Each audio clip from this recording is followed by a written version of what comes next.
Hello, Tassos. How are you? Hello, Fran. Can you hear me? I can hear you excellently. How are you doing today? Fine. And you, thank you for your time and thank you for hosting me. Absolutely. Where are you? Are you actually calling in from Greece? Where are you? I'm Greek, but we live in Qatar. I'm in Qatar, Oh, okay. actually. Oh, Yes, very Middle nice. East. Middle Yeah, East. Yes. excellent. Excellent. I just saw something came across my desk last night. It's an event that's going on in Qatar. I think it's a wellness event later this year Is because we're it? in the wellness space. Yeah, it's and it caught my eye because oh, not no, I don't know why I always do this. I always say Gabby Douglas, but it's not Gabby Douglas. It's the latest, one of the latest Olympians who's going to Hmm. be appearing again next year in 2024. They're interviewing her, and so it kind of caught my eye. So, how is Okay, Qatar these great. days? Is it hot? Oh, 50. I mean, Celsius 50. Ooh. You're in the US, right? Correct? Yes, exactly, You're the exactly. US. Okay. So maybe you cannot understand the But it's Fahrenheit hot. versus, but it's very hot, yes, and very humid, unfortunately. Yeah, Oh, great. my goodness. So you have a couple of other let's say participants. I mean, from different devices, maybe because I see also Well, the two Otter is just my transcriber. outer. That's yes, correct. It's transcriber. Yes, Yes, amazing, and it great. I can't seem to figure out how to make it not come on. It comes on, invites itself even when I don't want it to. So Because you make it automatically, right? During the yeah, but even when you want it, you can opt in to decide before each mm, meeting, but it still opts in mm, anyway. Like you can't okay, get rid of it. I've heard that from many okay. people. Mm. But by the way, before we start, I have to congratulate you because really I love the what you're creating with aero bodies. I really love the idea and the Oh, wellness in the workspace and all that. I think you're approaching it very smartly and well done. Because I'm a very big, let's say, ambassador of such, being a holistic coach and at the same time, yes. being so many years in the corporate world as well. I really see the need. I really see the need there. And one of my next, let's say, professional moves, it will be to move from one-to-one coaching, holistic coaching, to corporates. To corporates. That's why I also wanted to get certified. So now I'm also certified by the ICF with the ACC. So Yes. I can really coach with corporates, about holistic coaching and about wellness because I feel I see a huge gap there. Absolutely. But Huge, don't say too huge much need. because I want to include this in your interview. So That's fine. Okay, that's between us. Okay. you're giving some good nuggets. So let's make sure That's we great. capture this all in the interview. So thank you Perfect. for agreeing to be on the Optimized Workplace. And just to kind of give Thank you a you. run of show. So we'll delve in, I'll introduce you, we'll delve right into the conversation. And I typically will take the conversation just before the hour.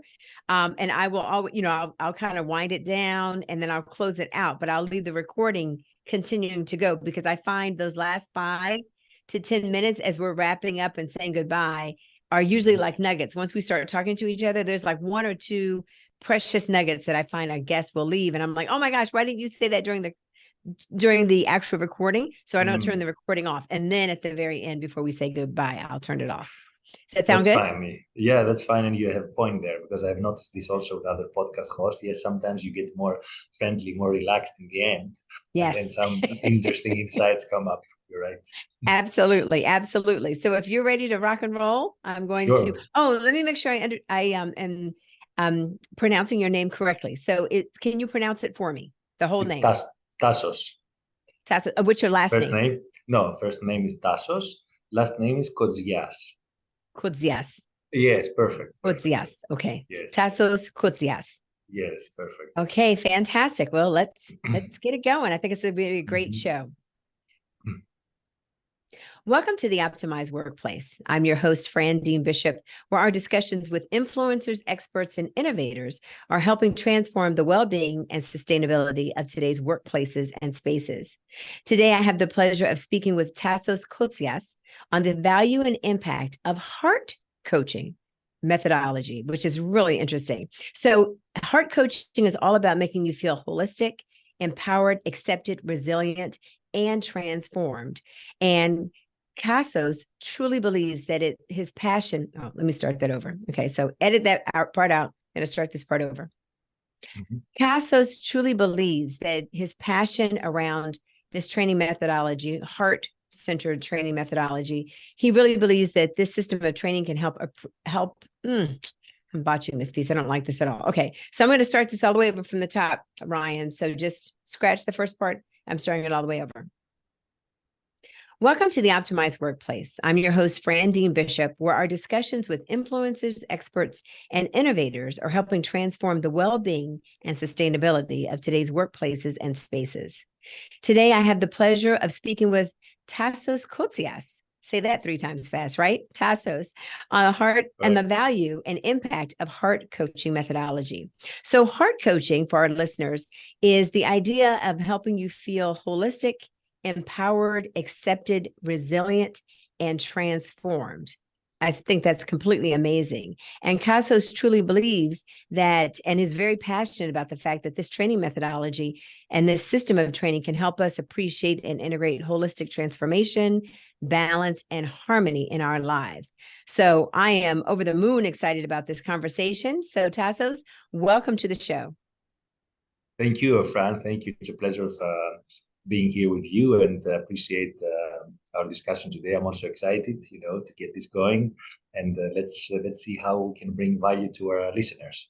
Absolutely. So if you guys haven't picked it up yet, Tassos is from the beautiful Greek Isles. However, he is calling in today from Qatar. So I think he's going to bring a really rich perspective in reference to a global view of what it means to be holistic, not only from a coaching perspective, but also when it comes to helping our teams, helping those that we work with that are in our network, all of that with this heart methodology. So Tassos, if you will, for our audience, can you unpack what this heart methodology is all about, and how did you discover it, and where did it originate from?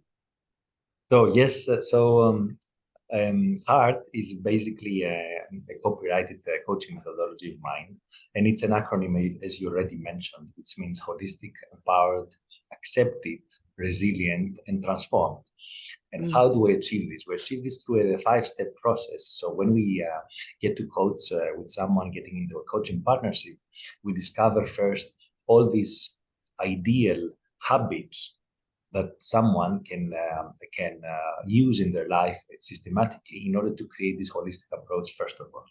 Because starting with a holistic approach, basically we are touching 4 different levels of awareness, or 4 different levels of well-being, if we can say that, which is the physical level, it's the mental level, it's the emotional, and it's the spiritual level. So once we have all these together, all 4 levels together under this holistic approach, and we embody these on our daily routines, on our daily habits, on our daily life, on our daily program, on our calendar, with our relationships, our families, our friends, in the workplace, with our colleagues, with our employees, whatever this is, even with our bosses or our managers, let's say, right? Then we can go to the next step, which is the empowerment. Because once we start having this holistic approach, then we know very well our boundaries. And once we know very well the boundaries, we can say no whenever we have to say no, and we say yes whenever we have to say yes. So for me, this is a very interesting approach, because I see a very big need in my coaches and in my social relations, for setting these boundaries around this holistic approach. And this holistic approach really helps and assists ourselves on how to put these boundaries in our lives in order to proceed to the empowerment. Because once we have set these boundaries, and once we have this holistic approach, let's say, becoming a habit of ours, then we feel more empowered, because we feel more grounded. We know better what we want. We know better why we want this. We know why things are important to us, and then we can focus. And then we can focus. I really love what you're saying here, and I think there's a powerful nuance with what you're saying, because I think one of the things I strongly believe in coming out of COVID, and why people are really pushing back so much and going back into the workplace, is because they didn't feel like they could bring their whole selves, right? And working from home, even if the top half of you looks very corporate and executive, and the bottom half, you're in your pajamas and your Crocs, that's who you are at the base. And people fake it and fake it and fake it when they go into the workplace, but that's not who they are all the time, right? They're not perfect. The hair is not always in the perfect place. The outfits aren't always great. Sometimes you wake up on the wrong side of the bed. Sometimes you have a bad mood. Sometimes, you don't do what you need to do to bring your best self to work. And working from home, you didn't have to. You could bring your best half self to work, right? Exactly. You know what I mean? Exactly. So I love what you're saying around the fact that this holistic approach is about meeting people exactly where they are on each of these dimensions rather than just one. Now, I'm curious, and I know you're still kind of unpacking it for us after Empowered, you're moving on, but as you move on and tell us a little bit more, do you feel like there's one element that typically rises to the top of the heart-centered approach of coaching and training individuals? Is there one area where people find a little bit more resonance and they're able to buy into a bit quicker? And so that's a quicker way to kind of reach common ground, if you will, for a manager with an employee or, two colleagues, et cetera? Empathy. If I can say one word, it would be empathy, right? Yeah. Because if there is this empathy and there is this atmosphere of empathy within an organization, and you are the expert, of course, in the wellness, in the workspace wellness, and you understand. So if there is this empathy, this element of empathy between the employees, between the managers, between the staff and everyone, then we are more ready to accept the others, as you said, with their pajamas, let's say in brackets, right? So it's like the saying, welcome of being a human being, right? Yeah. We are a human being, all of us in the end. So that this is where the wholesome comes from, and this is where empathy really plays an important role in this wellness, in the wellness in the workspace. So this would be my answer to your question. So how do individuals empower empathy within the work environment, even the home environment, or within any environment that you find yourself, interchanging with individuals communication wise? You're rubbing shoulders on a regular basis when people, haven't developed necessarily that emotional skill set, that emotional intelligence, right? How do they, empower empathy then? Well, there are tools and there are ways, because it's also 50%, I would say, from the corporate, from the perspective of the organization, another 50% from the personal effort. Are you there? I think I lost you. I am. I'm pausing for just a moment. I had there we go. Yeah, my camera went out. So Ryan, just pick the conversation back up. Please, I'm sorry. So no problem at all. So yes, 50% of that could be an effort from the organization to encourage the empathy, to foster this empathy, within the organization, to support women and men, to sharing more, understanding more, listening more. Active listening is very important. And of course, another 50% is us as individuals, what we want, what we do about that, and how we want to approach this. Because some of us may be, hesitant, or maybe we have blockages or limiting beliefs that they don't allow us to share, they don't allow us to ask the right questions. Ask, how are you today, and mean it. Not just, this morning routine, or I'm going to the office and say, oh, how are you? Good morning. How are you? Okay, thank you, bye. It's like, how are you, and mean it. Really, how are you? How are you feeling today? Are you okay? Do you want something? Can I help you with something? Can I support you? Can we work together in something? Really a meaningful discussion, a meaningful conversation that shows this empathy and cultivates this empathy in the organization. So yes, there is the tools that come from an individual perspective and from the corporate management, from the management perspective. And this is the culture. This is the culture that each organization needs to build. Some people, they are more talented, let's say, and they are more, easygoing in this, or they are more instinctive. They have this natural instinct of empathy, so they can lead this effort. Some people, they lag behind, so they need some support to reach there. But anyone can do it. Everyone can do it. It's about, as you said, about the emotional intelligence skills, or emotional level that we go through our lives. It's also a matter of age sometimes. When we were younger, maybe, or we as men, we're a little bit more closed. We're difficult to share, difficult to talk, difficult to engage in this kind of challenging conversations or difficult conversations.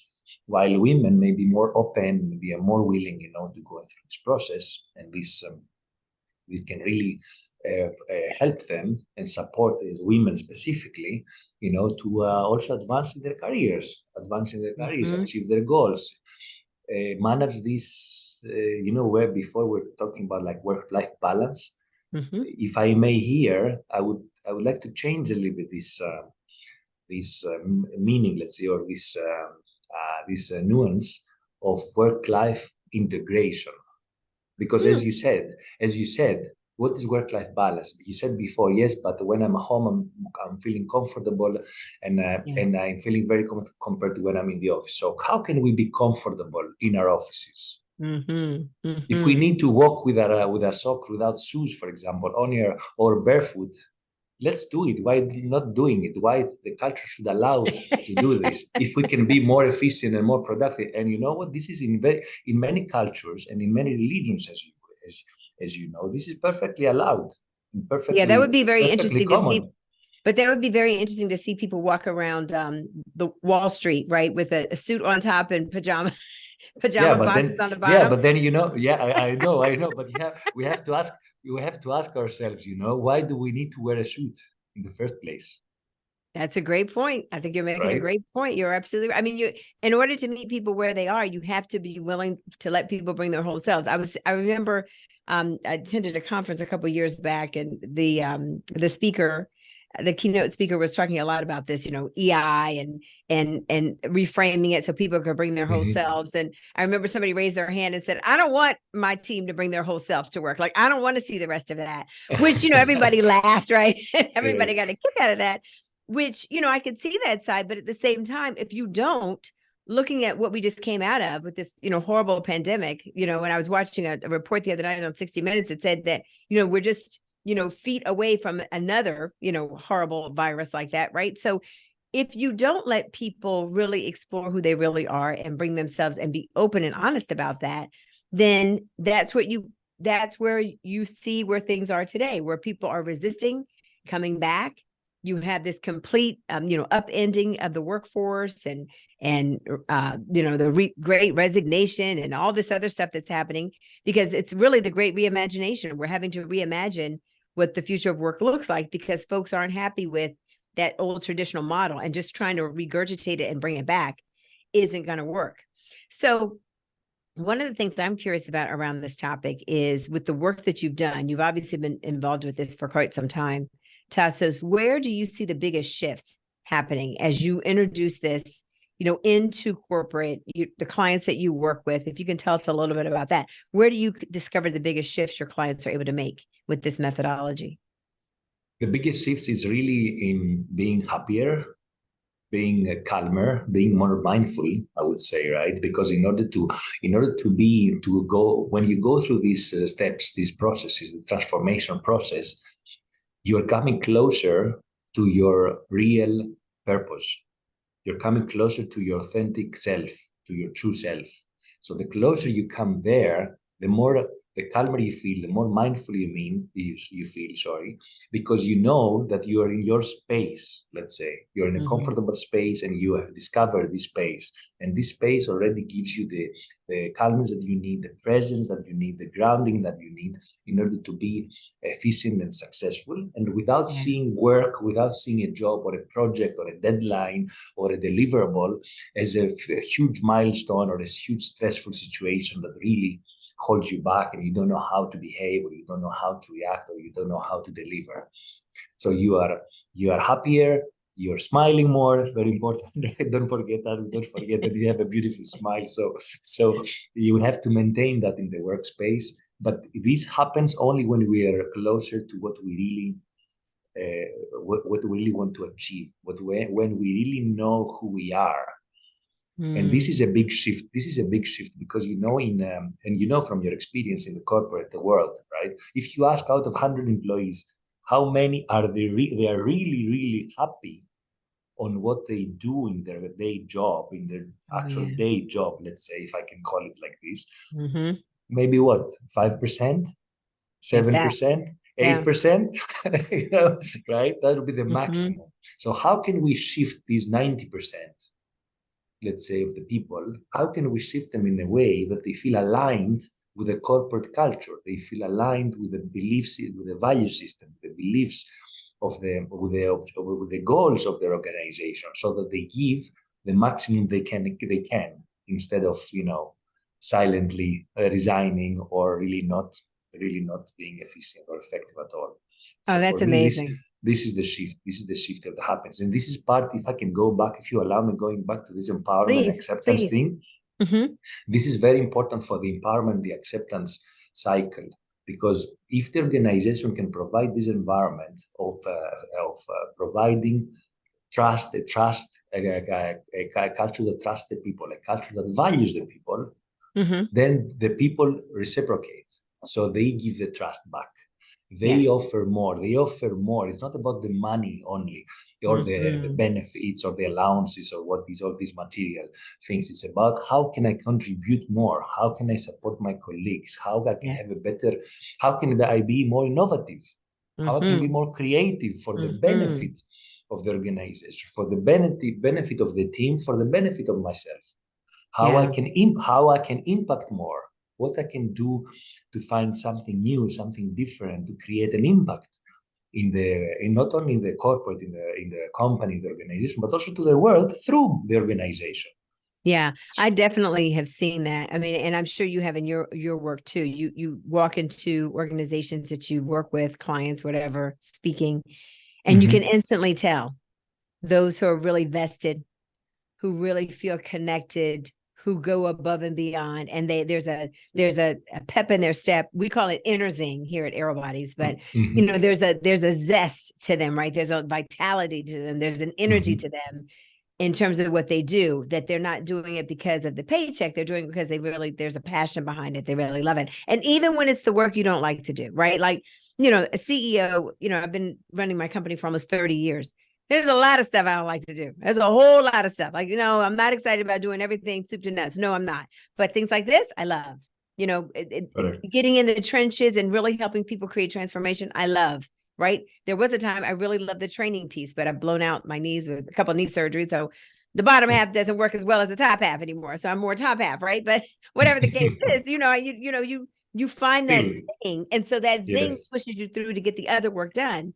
But it's sad when you do walk into organizations where it's just the opposite. And, you can't, I don't care how great your program is, as well as I do, sometimes you can't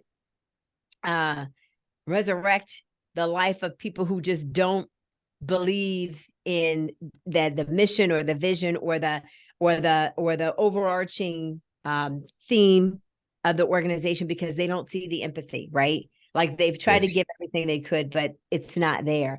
So can we talk for a moment from that perspective? If you are a CEO, a corporate lead, a VP, or you're even running your own business. So when I say CEO, sometimes I'm thinking Fortune 500, but even, small businesses. A business owner, yeah. Yeah, or team leads, and you're really trying to figure out, how do we do this from the perspective of leadership, so that we really want to create that? Because you've talked a lot about the empathy of what individuals need to have, but what does the visionary or the lead need to be embracing in order to really push this through the enterprise? Yes. So of course, as you know, we lead by example, right? You have to lead by example. So if we are the example as a leader, as a CEO, as a business owner, it doesn't matter what. If we are the example of this and we walk the talk, then every employee will come along, because there are many people they like to follow. So if the leader knows how to lead, the people will follow with the same example. It's like, raising a child. Same thing, if for me as a parent, I do some right things during my day, I behave in a nice way, in a proper way, depending on my values and my beliefs, then the child will follow this subconsciously. It's the same thing with an organization. Same thing. Once you lead by example, the people will follow, and they'll try to reach your level. They will get the example from you. And of course, this requires training, requires learning, requires growth, requires sharing, requires reflection, self-reflection, to go back to identify these moments, to identify some weaknesses. From the leader perspective, right? From the CEO point of view, and then go back and say, yes, I made this mistake. It's my mistake. It's my fault. I will have to rectify. I'm sorry. I apologize, whatever, and we move on. So once you build this culture and you do your self-reflection, you provide feedback, honest feedback, creative feedback to your people and your employees, and you lead by example, then I don't think that this is a win-win situation for me, 100%. This is what is really missing, I think, from the majority of the organizations. Anyway, that's why you have very successful organizations and you have not successful organizations. Also, And please go ahead. what's typical of the types of clients that you work with? Like, what's the typical look of those organizations? Because I do feel very strongly that sometimes people need to be in a position to be coached. They need to be in a position to be trained. They need to be in a position to be well. Let's be honest. I don't work with every client that calls us and says, "Hey, would you take this, contract, or would you take this opportunity?" Because sometimes they're not in the position to be ready for the changes that are going to need to be made. Correct. So the transformation, how do they get ready to be able to work with someone like you? Yes, you're right. First of all, it's the rule of the coaching. Let's say that the coachees need to be coachable, right? So, your coaching partners needs to be coachable. If there are some barriers there, some limiting beliefs, some resistance, still there is a way for them to understand why they resist, why they believe that what they want to achieve. Because most of the people would like to grow.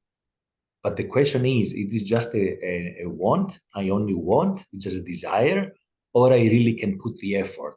I can put the effort back, I can take the actions needed, I can get uncomfortable where I need to get uncomfortable, right, in order to achieve this. So yes, I understand this perfectly. But yes, you have situations that people are not ready for whatever reason. Maybe they are not ready now. Maybe they can be ready in 1 year, or in 5 years, or in 10 years. Maybe they can never be ready, because maybe they're not interested. Maybe they're just like whatever they have, the status quo, as we say, the status quo that they are at this level, and that's it. And they are happy with this. Fine. If they're happy with this, fine. You cannot do much there, right? So they have to have this curiosity, this feeling of, I want to do something extra. I want to do a step, even if it's a small step. I'm not saying going to the moon. Of course, I want to be an astronaut as well, but can I do that now when I'm 50, in my 50s? Can I do, right? Maybe, technology. You never know, Tassos. Don't limit yourself. Don't limit yourself. Exactly. No, I could talk to you all day. Like, literally, I could talk to you all day. But if you had any idea how much paper's piling up over here that I need to get back to. So as we round the corner in this conversation, I'm definitely going to have you back because I definitely feel like there's iterations and different perspectives of what you spoke about that we could delve much deeper on. But as we round the corner, I'm curious about two things. Is there any passion projects that you have going on with your organization for the latter part of this year or going into next year that you're super excited about? And secondly, how do people get a hold of you? Yeah, so my project right now and my mission basically is this hard coaching to go really into the corporate organization as much as possible, penetrate as much as possible this market. And, and my mission is this, to really serve and create an impact in this coaching space, this holistic coaching space for people, to really improve their lives personally and professionally, because it has to be both. It has to be personal and professional at the same time. We are trying to elevate and grow at the same time, both sides, personally and professionally. And people and our listeners can reach me through my website, which is my name basically. So it's tassoskotzias.com, which means, if I can spell it, it will be TASSOSKOTZIAS.com. And of course, they can find me also in YouTube, in social media, and of course through you. Well, we'll have all of that in the show notes. I know there's lots of different ways that we can get a hold of you. I think this has been an incredibly valuable conversation for those of you who have listened and are just beginning. You don't live in the world that we live in. So Tassos and I live in the world of transformation and really trying to help people create those breakthroughs, but it's work. And if you don't live in that world, the first thing I would recommend is to re-listen to this podcast, because he really dropped some incredible nuggets about how you position yourself for change, how you begin to bring that into the workplace, into your organizations, and particularly for those that are really challenged with this hybrid remote. Some people are in, some people are out, distributed, some people are trying to figure it out, some people are still in pajamas all the time, like whatever model. I think this conversation has been really fantastic for that. So Tassos, thank you, thank you, thank you. I cannot thank you Thank enough you. for being on today, for all the way from Qatar. And he's willing to work with you, even if you're in America, because he sits in Qatar. So that's fantastic too. And I think that's phenomenal because you also help bring a global perspective. And, post-pandemic, we're all working from a global perspective, right? Working with people from all over the place. So I think that's even more valuable to really appreciate, the challenges that people are dealing with today. So thank you again for this conversation. Thank you. My pleasure. It was my pleasure. And we want to thank you for listening today to the Optimized Workplace. I'm your host, Fran Dean Bishop. And remember, it's many, that's multiple, monumental moments that make the biggest difference in your life. Have a great day, stay safe, and be well. Bye. Thanks, Tassos. That was a great conversation. Thank you. Thank you. I really enjoyed it. And you had some very interesting points, to challenge me around this. I'm always going to throw a curveball there, but no, I think that what you're onto is really fantastic. I love this idea of heart because, again, you're not going to work with every client. You're going to work with people who even understand that, hey, it is about allowing people to bring their whole selves and being willing to look at that, that soft tissue place, the heart, right? It's the soft tissue that, sometimes people stay away from because of their own story, but that's your story around that. That doesn't mean doesn't mean that you don't have one. Everyone has a heart, right? Everybody has emotions and all that stuff. So I love the perspective that you're leading from with that. I think that's very powerful. And yes, and spiritually talking as well, at this level, of course, we have to drop, from our brain and from our mind, we have to drop to our heart, to really get this energy going out, to really get this passion and this emotion going out. Because only if we know, only when we know our why, right? Our why we're doing why we're doing something, why we're doing our what, if I can say that, then we put all our passion, then our emotion, our passion comes out, and then we can make an impact, you see. And I went also through this phase, the down cycle where I didn't know what to do. I was in 25 years in the corporate world. I had different bosses, like with different kind of mentalities and all this. But now I said the last years, I said, no, that's enough. Now my path is there. It's about coaching. It's about how I can serve people, how I can create impact around this. And also, I didn't tell you before also that, I'm a Kung Fu practitioner for many years now. And I started goodness. when I started like 8 years ago already. Wow.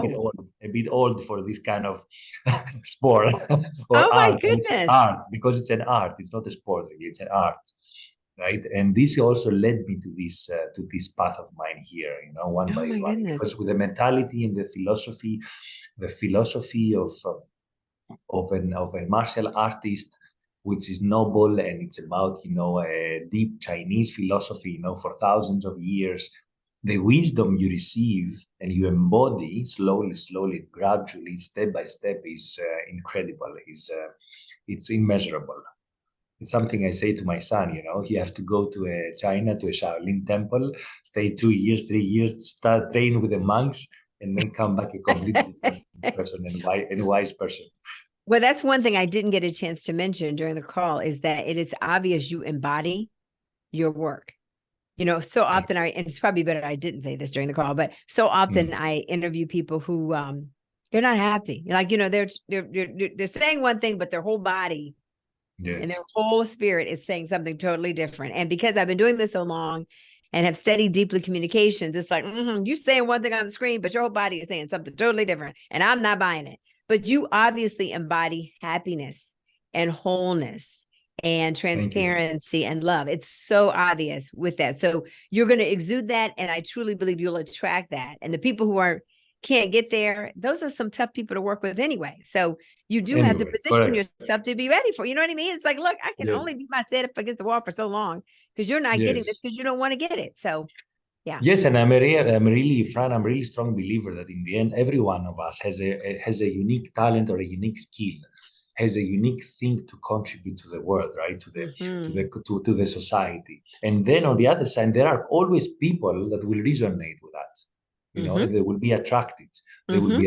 So that's for everyone. If someone believes differently, then Yeah. it means that there's a limiting belief there. There's a blockade, something, that I'm not enough or something like that. Of course, you always have your up and down. All of us. Absolutely. Absolutely. We are humans, all of us. But Yeah. every one of us has its talent, its unique skill, and let's try to share it and let's try to have impact. Well, I applaud you. I think it's fantastic. We will definitely be pushing this and championing it and promoting it as much as possible. And I'll talk to Courtney about having you back on, because I think this has been a fantastic conversation. I appreciate as well, and really to keep in your back of your mind or your brain. You never know if you want to collaborate officially with any corporate